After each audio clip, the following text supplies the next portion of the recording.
بڑے نقصان سے بچنا چاہتے ہیں تو سنیں، آج وقت ہے، اپنے لیے خود ہی استغفار کر لیں۔ لوگوں کے پاس وقت نہیں ہے آپ کی مغفرت کی دعا کے لیے۔ مایوس وہ ہوتا ہے جو اللہ پر یقین نہیں رکھتا، اور محروم وہ ہوتا ہے جو اللہ کی نعمتوں کا شکر ادا نہیں کرتا۔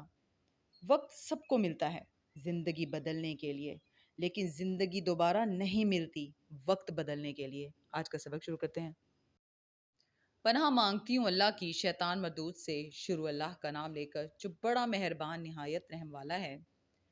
بہانے مت بناؤ، تم ایمان لانے کے بعد کافر ہو چکے ہو۔ اگر ہم تم میں سے ایک جماعت کو معاف کر دیں تو دوسری جماعت کو سزا بھی دیں گے، کیونکہ وہ گناہ کرتے رہے ہیں۔ منافق مرد اور منافق عورتیں ایک دوسرے کے ہم جنس یعنی ایک ہی طرح کے ہیں کہ برے کام کرنے کو کہتے اور نیک کاموں سے منع کرتے اور خرچ کرنے سے ہاتھ بند کیے رہتے ہیں۔ انہوں نے اللہ کو بھلا دیا تو اللہ نے ان کو بھلا دیا۔ بے شک منافق نافرمان ہیں۔ اللہ نے منافق مردوں اور منافق عورتوں اور کافروں سے آتش جہنم کا وعدہ کیا ہے، جس میں ہمیشہ جلتے رہیں گے۔ وہی ان کے لائق ہے، اور اللہ نے ان پر لعنت کر دی ہے، اور ان کے لیے ہمیشہ کا عذاب تیار ہے۔ تم منافق لوگ ان لوگوں کی طرح ہو جو تم سے پہلے ہو چکے ہیں۔ وہ تم سے بہت طاقتور اور مال و اولاد میں کہیں زیادہ تھے، تو وہ اپنے حصے سے بہرہ یاب ہو چکے۔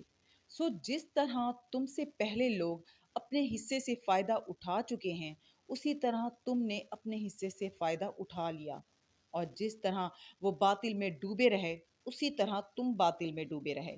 یہ وہ لوگ ہیں جن کے اعمال دنیا و آخرت میں ضائع ہو گئے، اور یہی نقصان اٹھانے والے ہیں۔ کیا ان کو ان لوگوں کے حالات کی خبر نہیں پہنچی جو ان سے پہلے تھے، یعنی نوح اور عاد اور سمود کی قوم اور ابراہیم کی قوم اور مدین والے اور الٹی ہوئی بستیوں والے؟